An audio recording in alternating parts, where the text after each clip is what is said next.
बोलो और बताए बोलो बेटा। हैंड रेस किया आपने, हाँ। अनुज सारस्वत बताओ। सर जब दो वेव या दो से ज्यादा वेव सर मूव करती हैं तो वो इंटरसेक्ट करती हैं हम्म। किसी न किसी पॉइंट पर। हम्म, फिर अपने पाथ पर इंटरसेक्ट करती हैं या कोइंसिडेंट करेंगी, मिलती हैं सर सब एक पर। इंटरसेक्ट करेंगे, इंटरसेक्ट करेंगे तो टेंजेंट करके अलग अलग डायरेक्शन में चली जाएंगी। Yes sir. अगर टेंजेंट डालेंगे उन पर अलग अलग डायरेक्शन में चली जाएंगी light waves.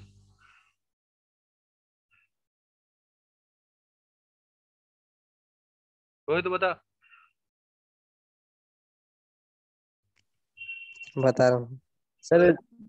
when two light wave of same frequency or constant phase difference travel in same direction, तो उनकी जो इंटेंसिटी होती है वो किसी पॉइंट पे मैक्सिमम हो जाती है और किसी पॉइंट पे मिनिमम हो जाती है। इस फिनोमेना को हम इंटरफेरेंस ऑफ लाइट कहते हैं। Redistribution of light is called interference. Redistribution हो रहा है ना उसका। ठीक है, अब देखते यस हैं। सर।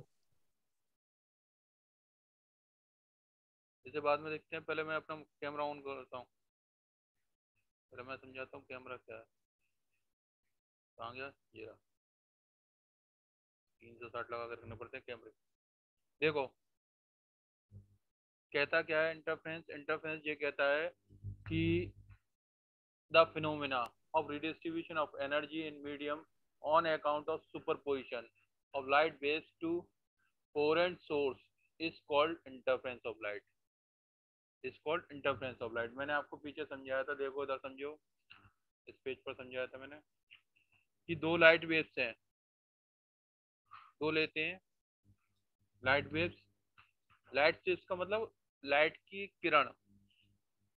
देखो एक लाइट वेव्स ये जा रही है y1 के लिए, एक दूसरी ये आ रही है, ठीक है, डेट इज y2। तो देखो ये क्या है, लाइट वेव्स हैं। ये अगर इंटरसेक्ट करेंगी तो यहाँ टेंजेंट डालोगे, टेंजेंट डालोगे तो डायरेक्शन मिलेगा। इंटरसेक्ट नहीं करती, ये सुपर इम्पोज करती हैं, अध्यारोपित होती है एक दूसरे पर। जब ये अध्यारोपित होती हैं तो कहीं लाइट की इंटेंसिटी ज़्यादा और कहीं लाइट की इंटेंसिटी कम होती है। तो ये redistribution of intensity of light, redistribution of intensity of light is called interference, व्यतिकरण। यानी कि जो प्रकाश की तीव्रता का पुनः वितरण, अध्यारोपण के कारण प्रकाश की तीव्रता का पुनः वितरण ही आपका क्या कहलाएगा, व्यतिकरण कहलाएगा। जहाँ सी टू सी मिलेगा, व्यतिकरण कितने प्रकार के होते हैं, दो प्रकार के। जहाँ सी टू सी मिलेगा वहाँ मैक्सिमम इंटेंसिटी होगी, ब्राइट पॉइंट मिलेगा। जहाँ टी टू ट्रफ टू ट्रफ मतलब गर्त, और ये क्या है, श्रृंग। जब श्रृंग से श्रृंग मिलेंगे तो इंटेंसिटी मैक्सिमम होगी, जब गर्त से गर्त मिलेंगे तो इंटेंसिटी मिनिमम होगी। जहाँ इंटेंसिटी मैक्सिमम होगी वहाँ कंस्ट्रक्शन होगा, और जहाँ इंटेंसिटी मिनिमम होगी वहाँ डिस्ट्रक्शन होगा, डिस्ट्रक्टिव होगी। यानी कि जो आपका लाइट का वो इंटरफेरेंस होता है, दो तरीके का होता है, कंस्ट्रक्टिव और डिस्ट्रक्टिव। जहाँ इंटेंसिटी मैक्सिमम होती है वो आपका कंस्ट्रक्टिव कहलाता है, जहाँ इंटेंसिटी मिनिमम होती है वो आपका डिस्ट्रक्टिव कहलाता है। अब आ जाओ अपने पॉइंट पर। दिमाग और बुद्धि दोनों खोल के रखना, ठीक है। इधर देखो, constructive and destructive interference. Constructive and destructive interference के लिए प्रतिबंध, ठीक है। एस क्या है, एक लाइट सोर्स है। कौन सा लाइट सोर्स है, मोनोक्रोमेटिक लाइट सोर्स, एक वर्णीय प्रकाश स्रोत। ये लिख रखा है monolight source, that is monochromatic light source. अब इसके आगे मैंने स्लिट लगा दी, स्लिट, उस पे दो पिन होल कर दिए, S1 तथा S2। अब एस से लाइट जो जाएगी सामने पी, ये क्या है, स्क्रीन, पर्दा, ठीक है। एस से जो लाइट जाएगी, पिन होल कर दी तो पिन में से लाइट पास होगी नहीं होगी, लाइट बेस निकलेगी नहीं निकलेगी, वो माना मैंने P पर पॉइंटेड होती है, इस पॉइंट P पर मुझे क्या मालूम करनी है, इंटेंसिटी मालूम करनी है, तीव्रता मालूम करनी है लाइट की, कि यहाँ डार्क पॉइंट होगा कि यहाँ ब्राइट पॉइंट होगा। क्लियर? ये क्या है, मैंने सेंटर से लाइन खींची तो ये केंद्र बिल्कुल सेंटर पे पॉइंट मिला O, जिस पर हमेशा मुझे मिलेगी ब्राइट फ्रिंज, यानी कि कंस्ट्रक्टिव इंटरफेरेंस यहाँ मिलेगा। आपकी स्लिट से पर्दे के बीच की दूरी क्या है, capital D। Clear? Capital D। अब देखो, माना लेट y1 तथा y2 क्या है, डिस्प्लेसमेंट। ठीक है, इक्वेशन फॉर y1, दो बेस हैं, देखो उधर एक बेस ये रही, एक बेस ये रही, मान लो दूसरी बेस ये रही, तो इनकी रिजल्टेंट बेस क्या होगी, that is base y1, that is base y2, resultant base क्या होगी, ये होगी। ठीक है, तो ये क्या है, y1 क्या है, a sin omega t sine wave के लिए, और y2 क्या है, a sin omega t plus five होना चाहिए, प्लस फाइव होना चाहिए ये y2। तो एक मिनट रुको,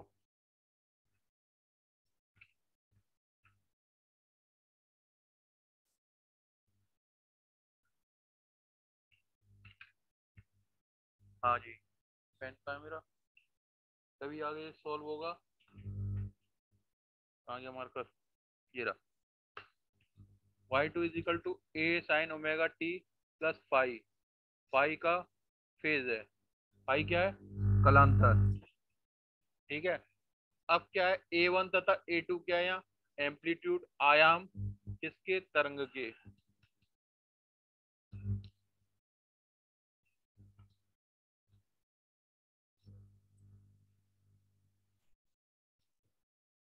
ठीक है, अब देखो यहाँ देखो, फाई क्या है, फेज डिफरेंस, कलांतर बिटवीन बोथ वेव्स, दोनों तरंगों के मध्य कलांतर है।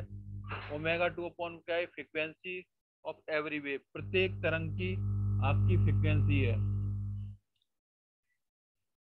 प्रत्येक तरंग की फ्रीक्वेंसी है, एक मिनट, अब सही है, प्रत्येक तरंग की फ्रीक्वेंसी है। Then according to the principle of superposition, superposition के सिद्धांत के अनुसार, अध्यारोपण के सिद्धांत के अनुसार, तो इन दोनों को, दोनों डिस्प्लेसमेंट को जोड़ देंगे, तो रिजल्टेंट डिस्प्लेसमेंट क्या हो जाएगा, बिंदु P पर हमने माना रिजल्टेंट डिस्प्लेसमेंट क्या है, y, रिजल्टेंट डिस्प्लेसमेंट। सर जी आवाज ना आ रही मोए, नाम बता, हेलो नाम बताओ बेटा, हेलो हेलो, आवाज आ रही, बाकी सबको आ रही मेरी आवाज, यस आ रही है। सर आ रही है, आवाज आ रही है। नहीं आ रही। कौन है, आसपास देखो, अपने अपने माइक पे देखो, मेरे पास जो विशाल गोला। बोला, आवाज नहीं आ रही तुझे, जिसको आवाज नहीं आ रही उसको क्या कहते हैं, यूट्यूब पे जाके देख लिया करो, ठीक है ना। सर आ रही है बात, ये झूठ बोल रहा है। बात नहीं, देखो रिजल्टेंट डिस्प्लेसमेंट की बात करते हैं, परिणामी की, ये डेरिवेशन आता है y equal two plus y2 दोनों जोड़ दिया, समीकरण एक व दो को जोड़ने पर तो हमारी इक्वेशन आ जाएगी y is equal to a1 sine omega t plus a2 sine omega t plus phi. ठीक है, अब देखते हैं आगे, आगे देखते हैं, साइन a प्लस b का फॉर्मूला कोई बता सकता है, साइन a प्लस b का फॉर्मूला बताओ जल्दी।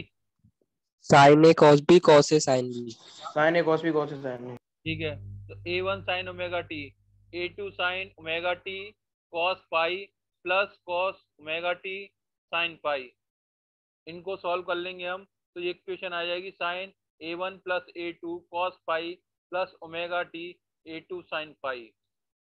ठीक है, अब जो मैंने माना कि a1 प्लस a2 कॉस पाई बराबर क्या, a कॉस पाई, अभी वीडियो दिखाऊंगा मैं तुम्हें, उसमें कैपिटल ए की जगह आर ले रखा रिजल्टेंट, अगर समझ में नहीं आता है इसमें तो a cos pi, a2 sine pi is equal to a sine pi, a sine theta मान लो से, थीटा है, ये फाई नहीं है। ठीक है, तो समीकरण 4 और 5 आ गए। तो put the value of equation 5 in equation 3। 4 और 5 से इक्वेशन 4 और 5 से समीकरण 4 व 5 से जो मान है समीकरण 3 में रखने पर, यहाँ तक बता दिया था मैंने। तो y इज इक्वल टू आएगी A omega T cos theta plus cos omega T sine theta. तो sine A cos B plus cos A sine B, that is y is equal to A sine omega T plus phi, sorry theta. तो ये क्या है हमारा, ये विस्थापन के लिए है। अब समीकरण 6 और समीकरण 1 अगर मैं कंपेयर करूं इक्वेशन, जैसे ए साइन ओमेगा टी था वहाँ, या ए साइन ओमेगा टी सिमिलर है ना। तो द रिजल्टेंट एम्पलीट्यूड ऑफ ए, अब अगर यदि परिणामी आयाम कैपिटल ए है तो समीकरण 4 और 5 का वर्ग करके जोड़ने पर, जैसे ही वर्ग करके जोड़ोगे तो ये आ जाएगा A square cos square theta plus A square sine square theta, और ये फाइव में इसका स्क्वायर प्लस इसका स्क्वायर को सॉल्व करोगे तो ये 1 होता है sine square theta plus cos square theta. इसको सॉल्व करोगे तो ये इस तरीके से आएगा a1 square plus a2 square cos square phi plus 2a1 a2 cos phi plus a2 square sine square phi, A square is equal to a1 square plus a2 square sine square phi plus cos square phi, ये 1 के बराबर होता है। तो amplitude का square क्या हुआ, a1 square plus a2 square plus 2 a2 cos five, equation 7। ये क्या आ गया, एम्पलीट्यूड के फॉर्म में, इक्वेशन आ गई एम्पलीट्यूड के फॉर्म में। ठीक है, अब देखते हैं इसकी बात। हम जानते हैं कि इंटेंसिटी तीव्रता आयाम के वर्ग के समानुपाती होती है। हम ये जानते हैं कि तीव्रता आयाम के वर्ग के समानुपाती होती है। That is intensity is directly proportional to the amplitude square, के स्क्वायर के इज इक्वल टू 1 तो I is equal to A square. तो इंटेंसिटी ए स्क्वायर की जगह आई लिख दूं, a1 की जगह i1 plus i2 two under root i1 i2 cos phi, that is equation number 9। Intensity और एम्पलीट्यूड के केस में अगर समीकरण होगा तो ये होगा i is equal to a1 square plus a2 square plus 2a1 a2 cos phi. अब आगे देखते हैं फ्रॉम इक्वेशन नंबर 8, समीकरण 8 से यदि a1 बराबर a2 बराबर a, हमारी कोहेरेंसी की शर्त क्या थी, कोहेरेंसी की शर्त ये थी कि same amplitude constant phase, same amplitude और कांस्टेंट फेज, ये शर्त थी हमारी कोहेरेंसी की। इसका मतलब a1 बराबर a2 बराबर a के, तो that is i is equal to a square 2a square. Hello, क्या चक्कर है, आवाज आ रही है? आ रही है। ठीक है, yes sir. 2a square 1 plus cos phi, 2a square 1 plus cos phi, तो i is equal to 2a square 1 plus, अब कॉस फाइव का ऐसे वैल्यू रखो इस कॉस फाइव का मान कि हमारी 1 कट जाए, तो कॉस थीटा बराबर होता है 2 cos square theta by 2 minus 1, cos theta is equal to होता है 2 cos square theta by 2 minus 1, ये मैंने रख दी, इसमें 1 से 1 कट गया। तो इंटेंसिटी का फॉर्मूला मेरा ये निकल के आ गया 4a स्क्वायर कॉस स्क्वायर 5/2। अब बात होते हैं कंस्ट्रक्टिव, ये तो इंटेंसिटी का आया। ठीक है, अब कंस्ट्रक्टिव और डिस्ट्रक्टिव संपोषी और विनाशी प्रतिकरण के लिए सूत्र की तीव्रता ज्ञात करनी है। पहले हमने माना बिंदु P पर तीव्रता अधिकतम है। ठीक है, अधिकतम के लिए cos फाइव की वैल्यू अधिकतम कितनी होती है, 1 है ना, +1। तो +1 का इस पे होती है, फाइव बराबर 0 पे होगी, 2 पाई पर 4 पाई पर 6 पाई पर, तो फाइव बराबर 2n पाई लिख सकते हैं, n बराबर 0 1 2 3। हम जानते हैं कलांतर फेज बराबर होता है 2 पाई अपॉन लैम्डा पथांतर, that is phase is equal to 2 pi lambda into path. तो पाथ का फॉर्मूला यहाँ से आ जाएगा, phi is equal to 2 pi upon lambda into x हो गया। तो x क्या है, पथांतर, दैट इज पाथ डिफरेंस। ये फेज डिफरेंस है, इसको फेज डिफरेंस कहते हैं, कलांतर को कहते हैं फेज डिफरेंस, और पथांतर को कहते हैं पाथ डिफरेंस। ठीक है, तो ये हो गया। तो ये फॉर्मूला आ गया, x इजिकल टू आ गया हमारा lambda upon 2 pi into five. Solve करेंगे तो यही आ जाएगा। अब समीकरण 11 बाद से फाई का मान उठाकर हम यहाँ से देखो, यहाँ फाई की वैल्यू कितनी आई थी हमारी 2n पाई। अगर कंस्ट्रक्टिव है तो हम रखते हैं, तो x बराबर क्या आ जाएगा n लैम्डा। अब इंटेंसिटी की बात करते हैं, इंटेंसिटी मैक्सिमम कब होगी जब फाई बराबर +1 होगा कॉस फाई का मान। और इंटेंसिटी के मान में जैसे ही कॉस पॉजिटिव रखेंगे तो आई बराबर फॉर्मूला आ जाएगा I1 plus I2 plus 2I1 under root I1 I2। अगर इसे सॉल्व करोगे तो ये आएगा I is equal to under root I1 plus I2 का होल स्क्वायर। इसको सॉल्व करेंगे तो a प्लस बी का होल स्क्वायर से सॉल्व करेंगे। इंटेंसिटी हम जानते हैं I is directly proportional to the amplitude square, तो एम्पलीट्यूड बराबर अंडर रूट I। तो डेट इज I मैक्सिमम क्या होगा A1 प्लस A2 का होल स्क्वायर। अगर इंटेंसिटी मैक्सिमम होगी कब होगी जब दोनों के एम्पलीट्यूड का सम का स्क्वायर होगा, तब इंटेंसिटी मैक्सिमम होगी। और जब इंटेंसिटी मैक्सिमम होगी तो आपका कंस्ट्रक्टिव इंटरफेरेंस होगा, यानी कि आपका संपोषी व्यतिकरण होगा। अब बात करते हैं विनाशी व्यतिकरण के लिए, डिस्ट्रक्टिव इंटरफेरेंस। हेलो तो देखो, हेलो का मतलब होता है विनाशी, और विनाशी का मतलब होता है जहां तीव्रता कम हो, डार्कनेस हो। तो मिनिमम की बात करेंगे, पी पर वर्मा सर हाँ वर्मा सर हाँ हाँ नमस्कार। सुरेश सर, उदय सर, हाँ हाँ आ गए आप? आगे आगे भैया, एक मिनट यार, इसने खत्म कर लो फिर आपसे बात करा दूंगा। एंड हो जाएगी फिर आपकी मीटिंग। नहीं होगी, इतना टाइम बचेगा, ये डिस्ट्रक्टिव खेल दूं मैं, नहीं तो ये फिर आधा अटक जाएगा। चलो चलो कर लो कर लो। इतना 1 मिनट चाहिए तुम्हें? हाँ थोड़े सा बस। ठीक है, 1 मिनट रुको, 1 मिनट रुको बस। आप लोग 1 मिनट वेट करिए, आपसे सुरेश सर मैकेनिक्स वाले बात करेंगे, ठीक है? 1 मिनट वेट कर लीजिए, अभी सुरेश सर आएंगे लाइन पे।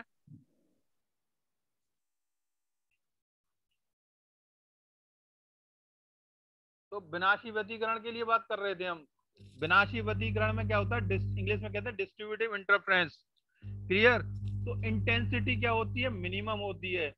जब इंटेंसिटी हमने माना पी पर मिनिमम है, तो कॉस फाई का मान मिनिमम कितना होता है, जल्दी बताओ। हेलो?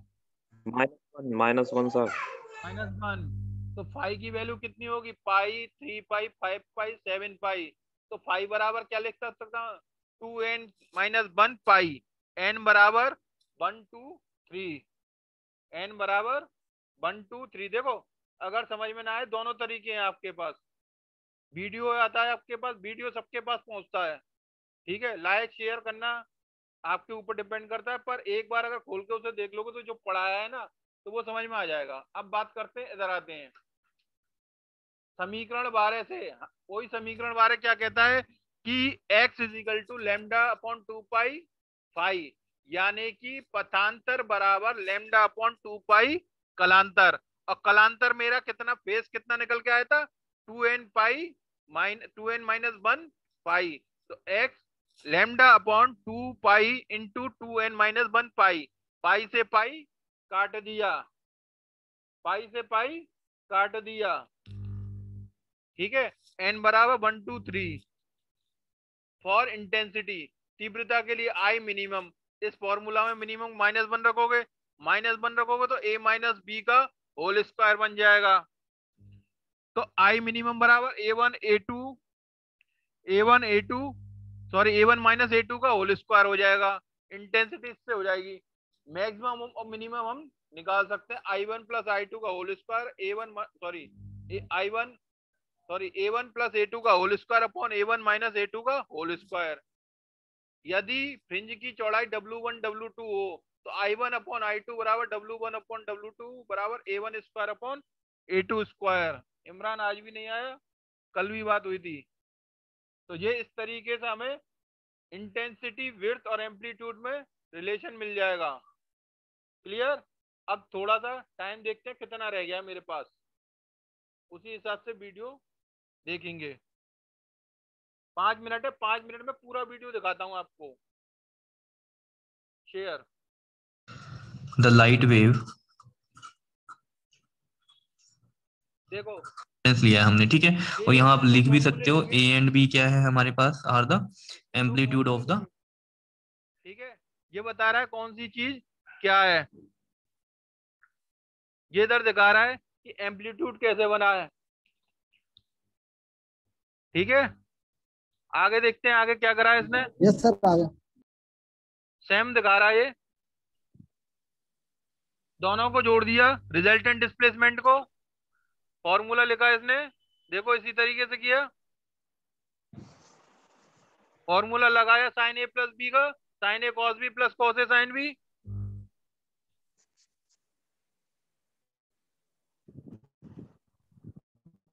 ठीक है,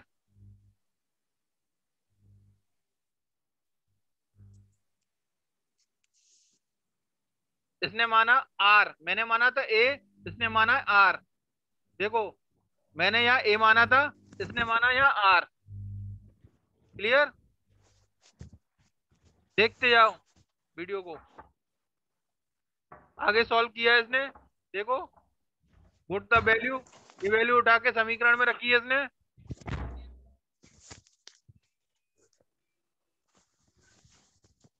देखो आर बराबर मेरा आया था A sine omega T plus theta, इसका भी आया रिजल्टेंट एम्पलीट्यूड के लिए। आर क्या है? रिजल्टेंट एम्पलीट्यूड मेरा ए आया था।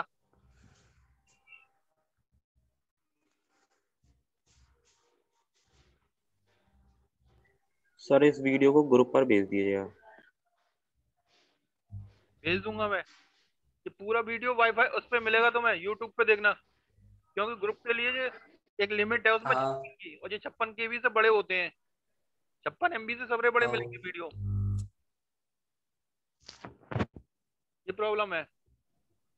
आगे देखते हैं, एम्पलीट्यूड रिजल्टेंट वेव दिखाया इसने, स्क्वायर एंड एडिंग, इन दोनों समीकरण का कहाँ गया, एक और दो का स्क्वायर और ऐड करा है, ये आ गया। देखो फॉर्मूला लगाया इसने, cos square phi plus sign square five, यहाँ 1 हो जाएगा, उधर रिजल्टेंट के पे लगा दिया इसने। तो आर इज इक्वल टू, देखो इस तरीके से निकला था आपका रिजल्टेंट, एम्पलीट्यूड के लिए क्या निकला था, A is equal to A square plus 2ab cos phi निकला था मेरा, ए स्क्वायर था वहां।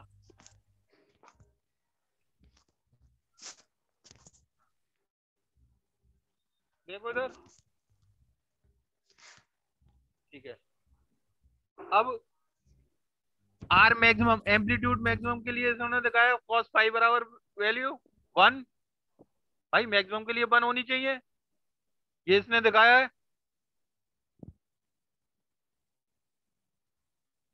फाइव बराबर क्या दिखा, 0 2 इसने क्या करा, शॉर्ट कर दिया है।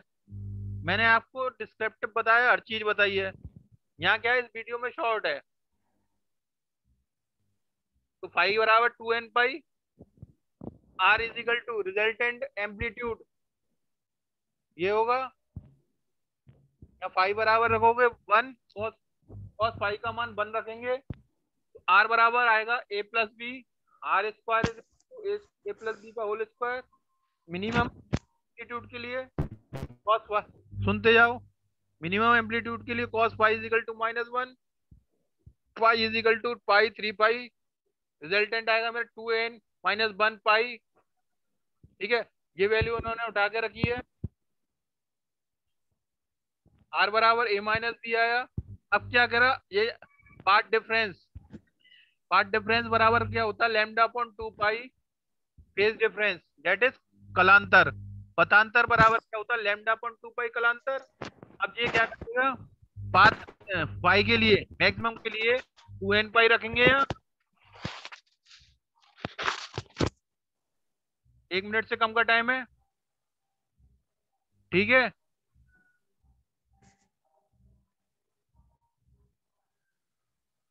नहीं खत्म करते हैं इसे, स्टॉप। अटेंडेंस ले लेते हैं।